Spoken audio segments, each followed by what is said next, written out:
ஒரு ஊர்ல மக்கள் டிராவல் பண்ணக்கூடிய முக்கியமான ஒரு தெருவில் ஒரு பெரிய கல் வந்துட்டு பாறாங்கல் மாதிரி அங்கே அப்டக்கல் மாதிரி இருக்கு. அதை மக்கள் வந்து பார்க்கும்போது என்னடா இது ஒரு அப்டக்கல் மாதிரி இருக்கு, இந்த ரூட் வேணாம்னு சொல்லிட்டு சில பேர் வந்து வேற ரூட்ல வந்து போயிடுறாங்க.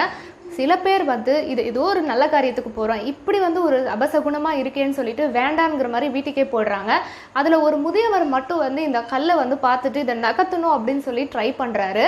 அப்போ அந்த பாறாங்கலுக்கு அடியில் வந்து பார்த்தீங்கன்னா ஒரு 100 பொற்காசுகள் இருக்குது. அது கூடவே ஒரு லெட்டரும் இருக்குது. அந்த லெட்டரில் அந்த ஊர் ராஜா எழுதியிருக்காரு, இந்த கல்லை யார் நகர்த்துறீங்களோ அவங்களுக்கு இந்த பொற்காசு பரிசா தரேன் அப்படின்னு எழுதியிருக்கு. ஸோ இப்படித்தான் இந்த கல் மாதிரி தான் நம்ம லைஃப்பில் வந்து நிறையா பிரச்சனைகள் வரும். அந்த பிரச்சனைகள் எல்லாத்தையும் நம்ம வந்து ஐயோ இப்படி ஆயிடுச்சு அப்படி ஆயிடுச்சுன்னு சொல்லி நம்ம புலம்பணும் அப்படின்னா நமக்கு அதுக்கு தீர்வு கிடைக்காது. ஸோ அதை ஃபேஸ் பண்ணி நம்ம அதை கிளியர் பண்ணும்போது நமக்கு வெற்றி அப்படின்ற ஒரு சூப்பரான ஒரு பரிசு நமக்கு வந்து கிடைக்கும். ஸோ நம்மளும் வந்து அந்த மாதிரியான ஒரு வெற்றியை அடையணும் அப்படின்னா நம்ம முயற்சி செய்யணும், நம்ம அதுக்கான ஒரு உழைப்பை கொடுக்கணும். அப்போ கண்டிப்பாக நமக்கும் வந்து வெற்றி கிடைக்கும்.